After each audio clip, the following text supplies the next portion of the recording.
Welcome to For the Love of Books, Bees Books Edition, a podcast by North Lanarkshire Libraries. Hi, this is Pari. And this is Jenny, and we're here to talk about Bees Books. Well, the theme today is a theme I very much need in my life. Oh.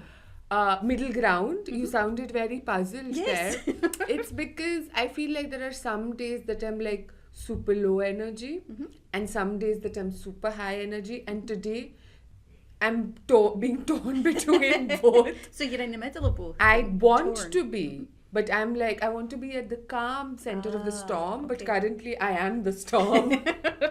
So I would love some middle groundedness in my life. Excellent, fair enough. Yes. So, as I said to you before we started recording, good luck to everybody dealing with my frazzled brain today. That's fine. If it's the worst podcast we've ever done, at least we can say that we've now done the worst Oh, podcast but that, we've ever done. that would be quite a good thing to aim for, the worst podcast in the world. Well, we might get You're not that. No. Aims don't go that low. No. How are you feeling today, Jenny? I haven't decided yet. It's one of those Okay. days where I am in the middle ground, actually. I'm neither up nor down or sideways. I'm just in the middle. Oh, that's pretty good. Sideways actually describes me perfectly. I'm on all sides. So it's quite an interesting place to be. Yes. Well, I know that B is really excited to hear specifically about your books and how they are fulfilling the brief. Thanks, Pari.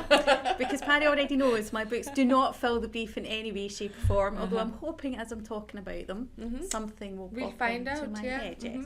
So my first one, because I have a few, is The Seven Deaths of Evelyn Hardcastle by Stuart Turton. Your man. Yes, my man, my fave man. So as you know, I have been reading his main books, but backwards. So although they're not in a series, I'm reading them from his latest book to his earliest book, and this seems to be his earliest book. Oh, I was going to say, maybe this is one of the middle books. No, then. I think it is and it is wonderful. Oh, excellent. Yes, it is. I still think The Last Murder at the End of the World is my favourite of the three that I've read so far. And there is only three that I've read so far, so... Are there more? Has he written more? I think that's his main books are kind of there, and I will do more in investigation afterwards. Yeah. But this seems to be the one that's kind of started his, his name being recognised kind of thing. Yeah. I believe they're making it into some kind of series / movie / TV extravaganza, which I do not want to see. Oh. Because I love the book that much. But yes. I have to, I discovered this as a very wise teenager. I say, Are teenagers wise at any point in their I life? don't think I was. But this was a wisdomous decision. I told you, good luck with my frazzled brain. This was a particularly wise decision. I don't know if I was a teenager. It's when Harry Potter and the Half-Blood Prince came out, the movie. And I loved the books, grew up with the books. And I decided I needed to sort of make them two separate things in my head. Yep. So, because I used to complain about I used to be that kind of reader that not all of the stuff is in the movie.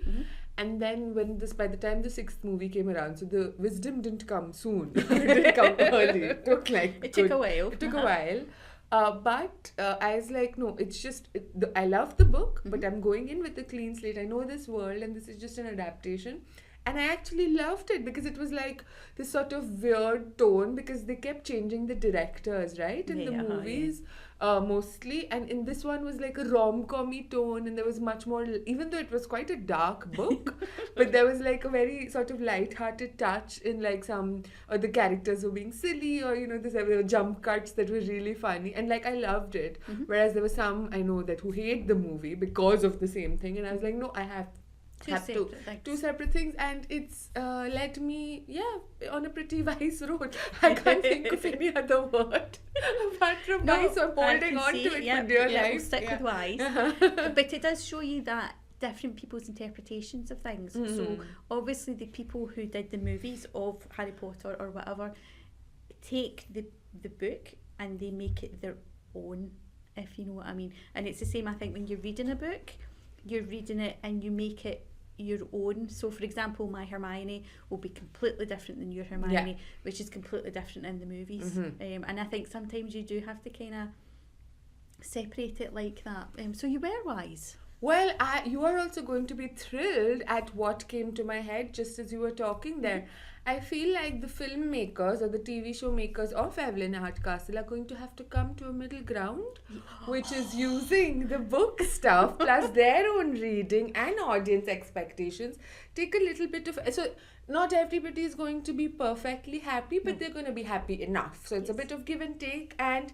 Well done, Pari. Thank you very much. There you go, B. Haha. We've squashed that in. But I would love to know, before we move on to either mine or your next book, what is the book about?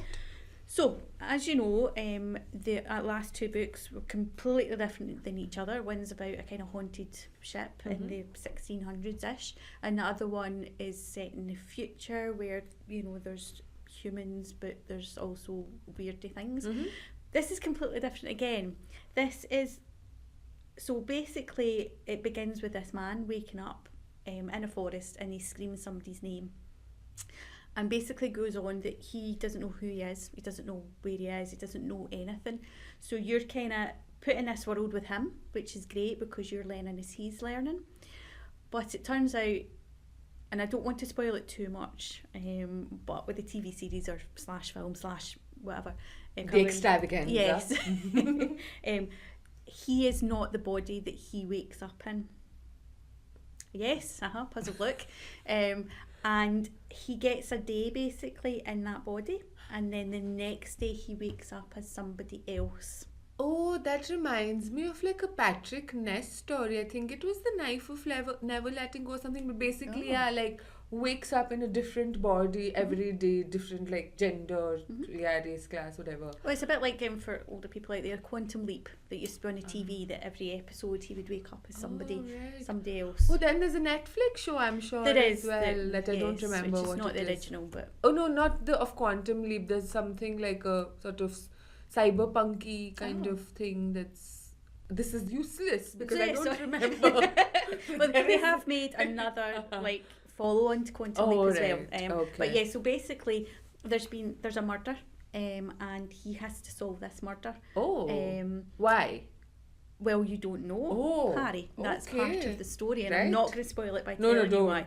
No. But basically he wakes up as this doctor somebody or other, who I can't remember his name because I'm terrible with names, and goes through the day trying to work out who he is as the doctor, because he thinks he is the doctor. Right.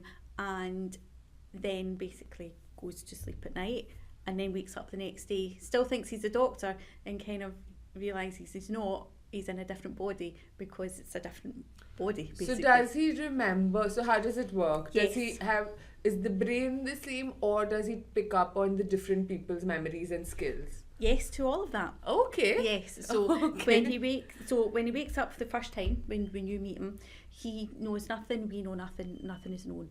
But when he goes into the second body, he still remembers the previous body. But the more bodies that he goes into, the more the personality of the actual person doesn't try to fight him, but comes out. So if he goes into the body of somebody who's generally angry, although he's not an angry person, his temper kind of... Yeah, because the biology is coming through. Yes, so exactly. That's very interesting. It's so clever, and it has a fantastic end, although not the end that I thought it would have. Oh, that's always good though. I love twist endings. Yes. And I can imagine when Stuart was writing this book, in my head he has a massive wall with lots of post-it notes and bits of string going everywhere to try and keep his time scale right, if you know what I mean, because he then interacts with the other people who are him in the house. Right. So though it's they're all in a house together. Yes, sorry. Okay. So in a house, big fancy party, somebody's died, and his job is to try and work out what's happened. So it's a murder mystery. So on the very top surface, you've got a golden age murder mystery, because it's kind of, set you're not quite sure when it's set, but there's carriages and things, so there's a mention of a motor car, but it's like, you know, it's like an anachronism. it's a motor car, right. so it's like, you know, so I'm thinking, you know, golden age kind of thing. So that's on the surface. Then the next level, you've got kind of almost time travelling, because he's doing the same day every day. Oh, is he? Yes. Oh, I missed that. No, sorry, so it's the same day. So right. say it's a Monday. He wakes up on Monday morning as Dr. whoever, and then he wakes up on Monday morning as somebody else, and then he wakes up Monday morning. I So see. he has to try and work out what he's done as previous people. This is really hard to explain now that I'm explaining it. No, I 'Cause- think the adaptation would be fantastic. Or rubbish. Sure. So he has to kind of try and work out, and of course there's somebody who has already had 7 bodies, who like is the last body, and is kind of trying to influence the rest of the people. And it is very, very clever, and as I say, I think he would have needed possibly a whole A house, room, a murder house. to try and keep it, but it's so clever. And this is the kind of book you go, yeah, that will have taken you years to write. Right. You know, Oh, I'm very into it. Yeah. There's also somebody else in the house that's kind of knows what he's trying to do and is trying to stop him. So he's up against that at the same time. He's trying to work out why he's there in the first place. Yeah. There's just so many layers to it, and it's just fantastic. I'm definitely going to find an audiobook version of this, because when it gets colder, I want to read about murders and mysteries. But I would recommend it to everybody, but be aware that you're possibly going to need post-it notes and bits of string to keep, do you know what I mean? Or It's trust, just yes. trust in Mr. Stewart to take you along for the ride. So Yes. just hop on and just Absolutely. see where you go. But it's just wonderful, and all the twists and the turns, and you know, the things that you think are real when he's a different body actually is not what happened. So lots of unreliable narrators. Yes. Oh, I love a good unreliable because he's seen narrator. everything from different perspectives. So if he sees something from this body, and one of the other bodies he's in is across the other side of the lake, when he sees things from their perspective, he suddenly realises that he's, do you know what I mean? It's just so complicated, but in a good way. Yeah. Because because you're learning as he's learning, so it's not as if you're ever going, I don't know what's happening here, because when you are saying that, it's because he doesn't know what's happening here. Right. And then you kind of learn with him, and it's just great. Oh, I just that absolutely loved it. That sounds really fun, and like I said, I think I would start. I mean, I've already listened to the last one, your favorite one, but I think I would opt for this one over the Yes. pirate one, just because of the time of year and my murdery Yeah. vibes in my head.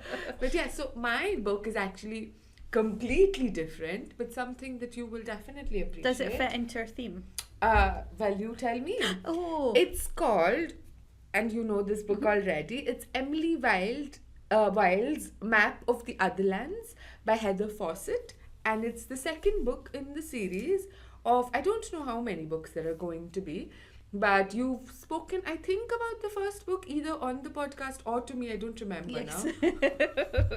I hope it We was talk on the about a lot of podcast. books. Yes.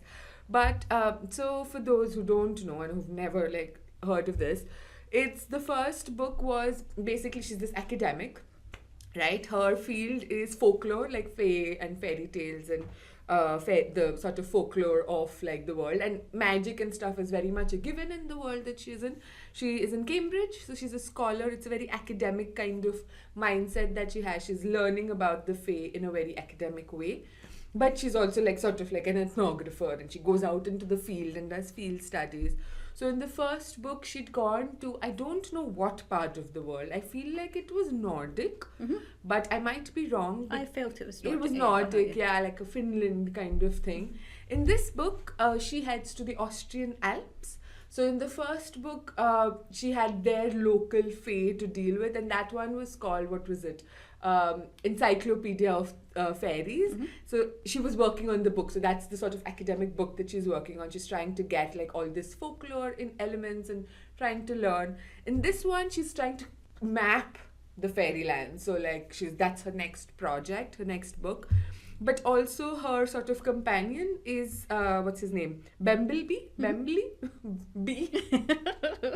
One of them. Or as someone on Goodreads, which I loved, called him, or like described him as, yes, I love you, Wendell Bumblebee. Oh, I've refreshed this way at a very inopportune moment. Oh no. I'm going to come back to this because the internet is currently not in my favor. Right, okay. Yes, so it's died, but yes, I'll come back to this. But basically, he is a fairy king, as she finds out in the first book, spoiler alert.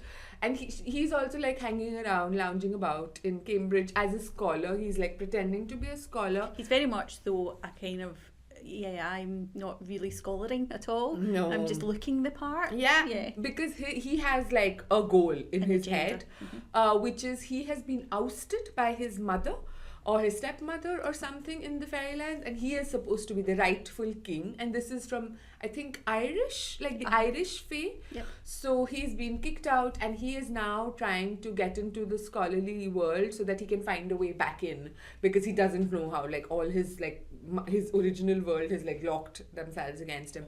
So in this book, she is helping him out to find a back door into his world, and which is why they're in the Austrian Alps. But I think the middle ground here, and it works I think for both books, is that in these villages especially, like the humans and the fae live quite close together. So for example, in this book they have to leave for the local fae, and there are different kinds of local fae, but they have to leave out like food at night. And like once they do, the fae feel like appreciated and stuff, and like leave them alone and keep them safe.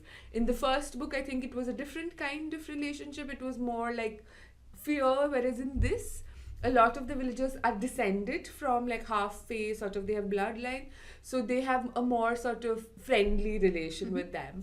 But I think the middle ground is that both the fae and the humans kind of need each other. Yes. And they kind of need to coexist with each other, and this includes both in the human world as well as in the fae world, which we see in this much more. We see glimpses of it in the first book. In this one, we actually do go into a fairy world for a much longer period of time, and we see how the humans who live there, like sort of, or as hostages or as like partners, also have to make a lot of these compromises that they may not like. These are decisions that they may not make otherwise, but because they are dealing with these otherworldly beings, they have to do things that may compromise their morals a little bit or their beliefs and values, but they do need to do this to like be a peaceful thing.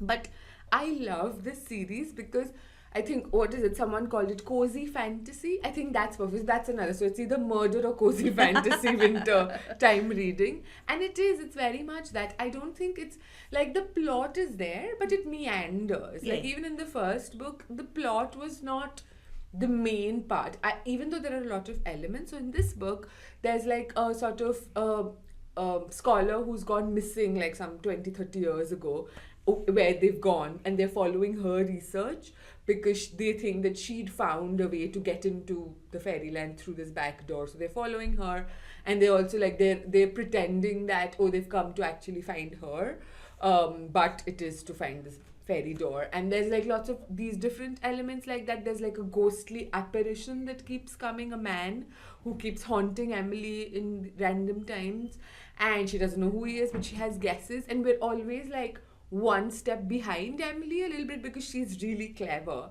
She's not really clever at relationships and social she has bits. no personal skills whatsoever. No, like zero. But he is very good at it. Yes. Bemley.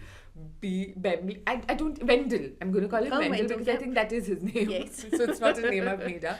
He is very good, but he is not so much. So I think they make a really good partnership. Team, yeah, because they fill in each other's gaps, and like he is like super lazy. Like he got into trouble in the beginning of this book because he is like made up. Just like he's made up like facts, and he's made up like artifacts and things, just given stuff to villagers and like said that, let's like. So someone is found out in Cambridge and is like ready to kick him out, but then like things happen. Like it's a lot more dramatic, this book, I feel. I would say that as well. So, but yeah, I love this book, and I recommend it to, mostly fantasy readers, I think, because it is very much a fantasy, but it's written in the style a very accessible academic style, because she's writing it like she's writing her journal entry. But she herself is an academic, so she writes and things like that. And there's footnotes and things. And I love the footnotes. Yeah, and they're not like Terry Pratchett footnotes, which is he writes them to make jokes or snarky remarks. She is like referencing these other books that we've never heard. No, exactly. But it's building this world, which I absolutely love. I enjoyed this book as well because she has family in this. So there's a couple of extra... Oh, that's true, I absolutely forgot. A couple of extra characters. So there's a niece, I think it is. Yeah. And then there's another professor who kind of jumps on the bandwagon and you're not quite sure about him at first. And, you know, I that's what I liked about this. It kind of... It progresses. It's not as if it's just the same as the last book. Yes. You know, it continues, if you see what I mean. Yes. And she has a very important decision to make in this one, which is that at the end of the last book, he asked her to marry him, Wendell, and she's like, oh, do I actually want to be like a fairy queen, I guess, because my career is very important to me, and all the myths and stories say how dangerous it is for humans to, you know, get anywhere close to the fae, especially like marriage. But she's considering it, and she's like doing a pros and cons list and stuff, and it's a running joke throughout. I love their relationship. I love that it's really friendly and also like a bit rivalry-ish. And it's just it's like a grumpy romance. Somebody called it. So I have found the review. This was the contents of the review. ILY, which is I love you, Wendell Bamblebee. It was not at all what I thought it was. I love you, Wendell Bamblebee, my man in STEM, brackets, sewing, tidying up, errand running, making dinner. That's exactly it. Yes. That is what he is, because I think in sort of Irish folklore, I forget specifically what the Gaelic word was that they use here, but he's like a house fairy, like a house fae or a house elf or something. So he gets really irritated when Emily is not at all, she doesn't care about her office, her house or whatever, and he likes making things cozy, he likes dressing up well, he likes sort of putting homely touches and tidying up. Like if he doesn't, it's like a compulsion that he can't, which I quite like as well. Exactly. Yeah. No, they're wonderful books, and I think the next one comes out early next year. It does, yeah. So I've read it in good time because I will not need to reread. No, exactly. Which I keep having to do. Yes. Oh, good. Yeah. I see you only have one book. I do. So I'm going to bring out my next Please book, do. if that's okay, and see if you can fit it into middle ground. Yes, let's so find out. So it is Here One Moment by Leanne Moriarty. Beautiful cover. It is a lovely cover. And the cover, I didn't realise actually tells you a bit about the book until after I finished it. Well. So Leanne Moriarty wrote Big Little Lies. Which the TV show? Yes. And it's set in Australia, which at first you kind of go, because it doesn't, the other ones don't always necessarily tell you straight away that's where it is. So they could be set anywhere, if you know what I mean. This one from the outset basically tells you they're on a plane between two Australian places, which I have forgotten, sorry. And basically, right at the beginning, you're boarding the plane, you're getting a wee snapshot of some of the passengers, and then an older lady stands up and goes down the plane and points at everybody and goes, I expect 74 heart failure. And basically she's telling them when and how they're going to die. Oh, not creepy at all, lady. And she gets, however far down the plane, and then kind of, they kind of realise she's quite tired, and she doesn't remember any of this later on. She goes back to her seat, falls asleep. When she wakes up, everybody else is off the plane. They're kind of trying to say, are you okay? And she goes home, doesn't know. So you've got these two stories running beside each other as you're going through the book. You've got some of the characters that were on the plane and how they've reacted to what they've been told, and you're getting her story, and basically it's as if she's talking to somebody after she finds out what's happened, and she's kind of telling you her life story, if you see what I mean, and how she got basically onto that plane and where that came from. And it's just a brilliant book. I do like Leanne Moriarty. All her books are really good. All slightly different, twist to them. But basically this is kind of how people react to that news, whether they just kind of go, you're a fraud, I'm not paying attention, or I'm going to have to change my lifestyle to see if I can change fate. Some people completely like, well, you've told me I'm going to die at this time, so I'm going to take that as read and I'm just going to live my life like supersized until that time. So some people, they kind of, oh, you'll be 91 and it'll be heart failure, and 92 and it'll be, you just fall asleep and that'll be it. But the couple of main characters are quite, she's basically told them it's going to be soon. And again, I'm going to not try and spoil it, but a couple of people who were on the plane do pass away how she's said they will. Okay. But it's been like old age and things like that. But there's a couple of characters. So one is going to die by assault, and he's like, like the laid back kind of guy, who never gets into fights, and he's suddenly like, well, how's that going to happen? You've got a bride and groom, and the bride's been told basically the groom's probably going to murder her. And the air hostess is going to take her own life. And those ones are going to happen fairly soon. Right. And there's another lady who, I can't remember what she's told herself, but her son is who's a baby at the time, drowning at 7.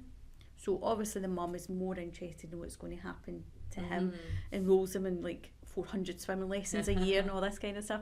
And it's just how they kind of live their lives and react to all of this. And I'm not going to spoil the ending because the ending is really good.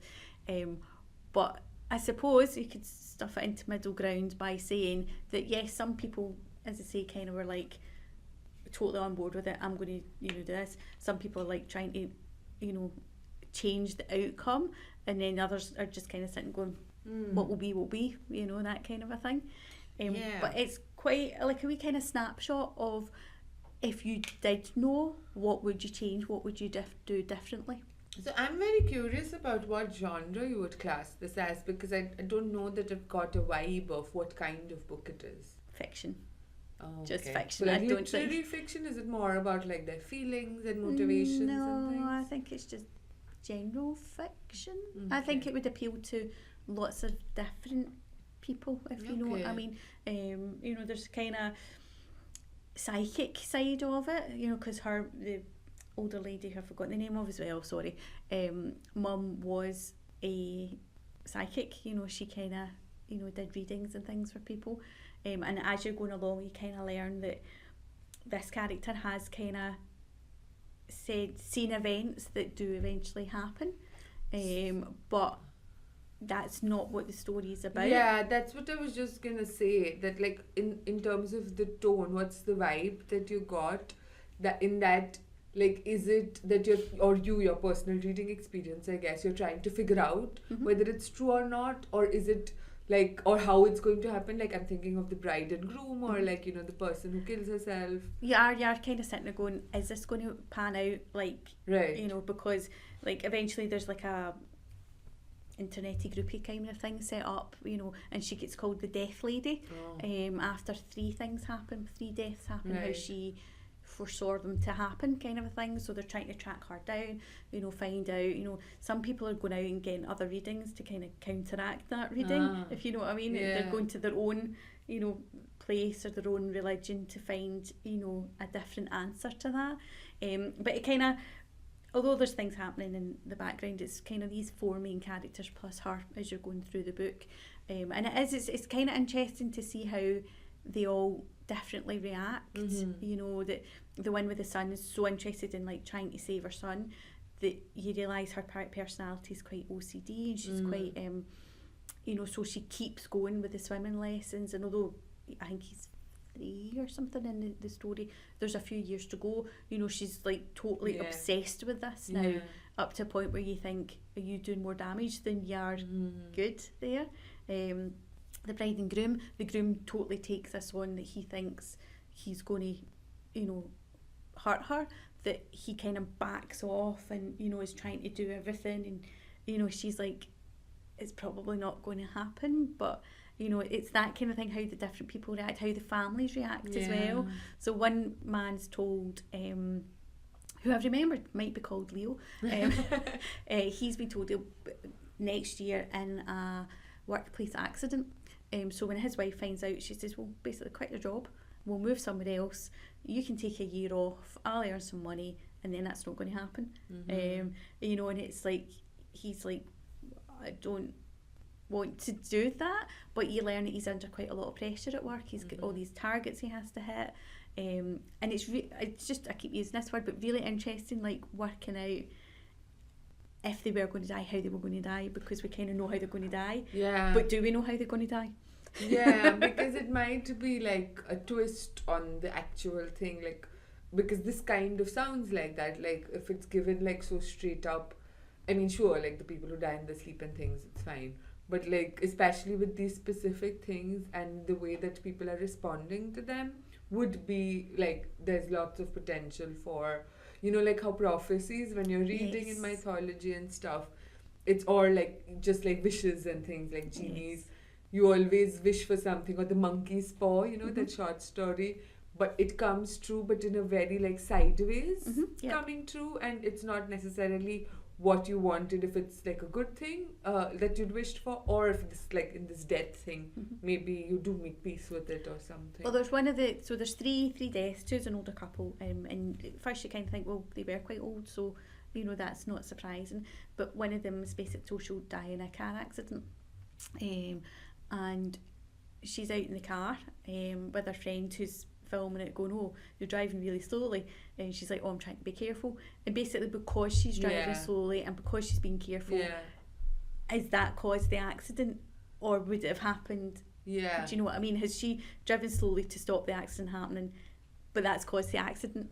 Well, this leads me to a very important question. Would you want to know when and how you'll die? I don't know. There's a side of you thinks, oh, I could, finish things off, I could sort things out, but at the same time, would you try and go against what's going to happen? I don't know. How about you? Oh, definitely not. No, I don't want to know, because I think I don't want it to be, I think it would be hanging over my head too much. And I think like as people, we're really we forget mortality until you're a certain age, or you've been touched by it like sort of closely or whatever, and we go around. Although having said that, I suppose if you do know, like those people who are like grabbing life by whatever and trying to live as like well as possible, that might be a good sort of reaction, but you don't know how you'll react. No, I think your own personality you probably wouldn't know until you know, because the lady that goes all out there, she basically puts on the Death Lady's message page that she basically was unhappy in her life, knows that she's only got so many years, and has left her husband, moved house, quit her job, now works in a garden centre, and she's really, really happy. Which I love. I love that even if you have a few years left, like as opposed to this mom who's like forcing down swimming lessons down her child's sort of like throat, instead like using those remaining 4 years, if you believe or not, whatever, but to make like memories, to like give them as good a life as possible. So it's not maybe a long life, but it's a really great life. I think I would like that. Like even if I was dying like next year or whatever, or next week, I would want to know if I knew that I would take it as an opportunity. But if you don't know you're going to take it as an opportunity, But it took no time at all to read. I mean, it's quite a thick book, but it took no time at all. But there was a lot in it, and like that, it did make you ask questions yourself. It made you like ask yourself, because we all do it. We all kind of have this sixth sense almost that sometimes, if we go across the road, we kind of take a moment, that kind of thing. How much of that is real, or how much of it is just your brain calculating stuff quicker than you that your brain has already seen the car coming a bit quicker, so makes you step back before you've realised there's a car coming, and makes you it's all that kind of stuff as well. And also I'm thinking like, when you hear about stories of like accidents, like there was somebody recently who just like sort of was, I think, hit by a car or something, like just going to work in Glasgow. And how can you prepare for that? It's not illness, it's just you going about your daily life. And then that makes you think about, like, I think that sort of in brief brush will make you think like, oh, actually, you know, like it's not a given. Like you might live a really like long, happy life, or you might not, or somebody you know, like you know, your partner, your family, your child, whatever, might not. And I think it's interesting that this book gives space for that kind of thinking and conversations, and because we shy away from it a lot. Like I'd watched a film recently, a movie on Netflix over the weekend called And Mrs., which is Aisling B, the Irish comedian. And basically the premise of the movie is that her partner, her fiance, ups and dies. Like just like randomly, like he's putting his sock on in bed while she's away, like exercising, jogging or something. And it's an aneurysm that like that sort of movement sort of like it goes into his brain and he just like dies on the spot. But they were like supposed to get married in like a few months and things. And she decides to like go ahead with it. So the premise sounds very kooky. She decides to go ahead with it because, as you find out the wedding in the movie, yes, she decides to go ahead with the wedding, and that's why it's called And Mrs. So that I knew this in the trailer, but it comes off as much kookier than it actually is.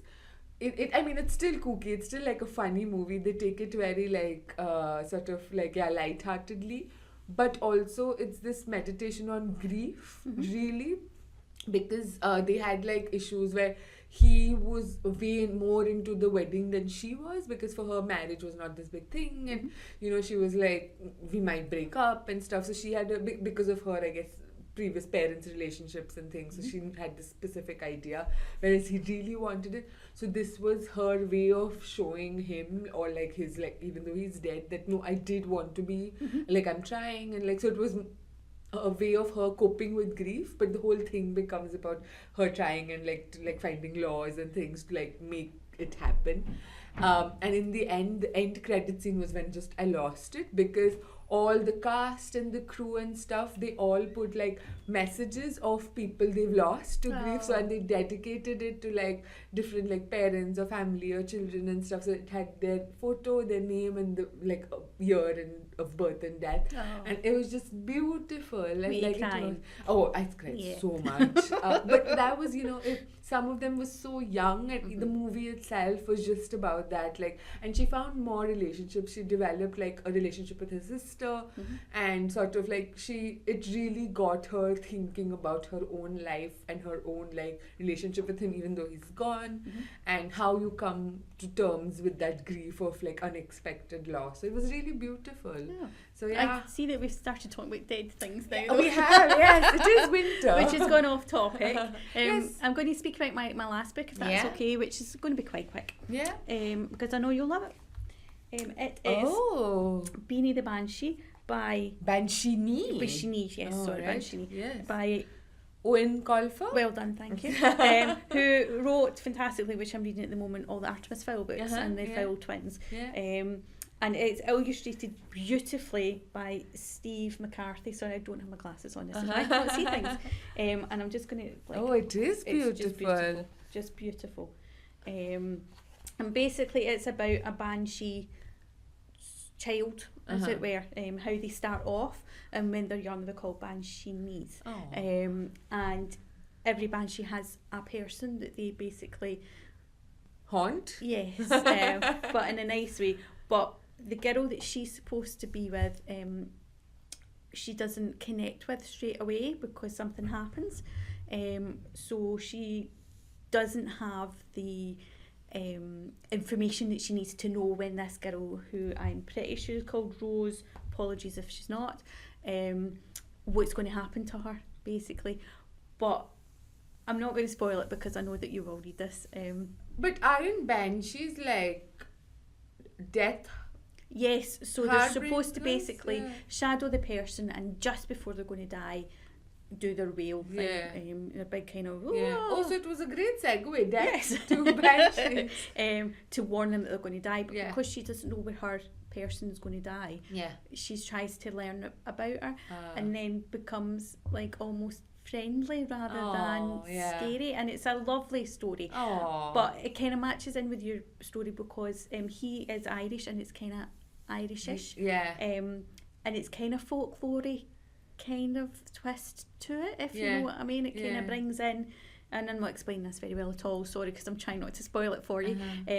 But it kind of brings in, you know, that kind of world where there's living together, yes. coexisting. And basically, you know, Beanie kind of, you know, is not your typical Banshee. You know, because she's not been there right from the beginning. Basically, you know, she can kind of go her own way. But it is beautifully illustrated. Oh, that sounds fantastic. And it's, you know, like the last couple of books like this I've read, the Frances Sargent, you know, it's that kind of a folklore-y kind of tale retold almost, if you know what I mean. But it does kind of fit in, but it doesn't fit in with Middle Ground at all. Well, you know, I mean, both our covers are green, so... Okay, that's what we're going with. Yeah. And what's your other colours? Red, blue? Red and blue. I don't even know what makes blue. Is it red and green? No. Because you've asked me that, I don't know. Yes. You asked me at the wrong time. I did it for one of your books. You're on your own with the other two. No, and basically there's no middle ground to this. It's just wonderful. It sounds it. I'm definitely going to read it. Yes. I also I think I really like this book, and she writes children's books as well, Heather Fawcett, which I realized that I've listened to, like I've read one of her other books, and I have a few others on her list.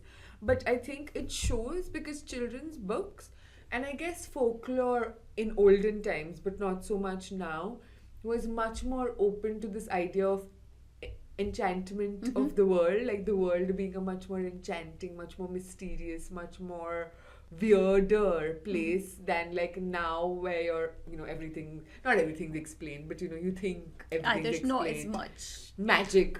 Yes. That even that idea of magic sounds very like woo. You know, it's not something that you would, but I like that this leaves you like it's like a muscle that you're practicing. Absolutely. And like art is like showing you a way to like look at the world differently, and like so I love that sort of thing in both of these books. Yes. So I think, I don't know how she's Who cares feeling. if she's happy or not? I'll After try all better. After all this while, you're like, oh, I hope Bee's happy. Who cares? Well, hopefully next week's theme is going to be on point. From one of us. I think if one of us comes to it with like a middle ground. I think we're going to be okay, because you have mentioned it several times already. Have I? Yes, I think this is going to be right up your street. Oh. It's definitely up my street. Right. But our next theme is cozy reads. Because we are coming into that kind of season where, you know, people like us, we curl up with a book. Yeah. You know, is it going to be a cozy murder? We don't know. But I like that different people have different ideas of cozy. I don't know what it is in this country where it is actually cold and dark and gloomy. I'm drawn to like cozy murder because it's like happening out there and or like in there, whereas in my house it's all not murdery. It's murder-free zone. But like otherwise it could be like a cozy fantasy. We're just visiting another land or something. Yeah. Just curled up on the couch with a hot chocolate. Which I think could be any book. So any book that you're doing exactly that reading is which is why Bea can't complain about anything we choose. She cannot. Oh, perfect.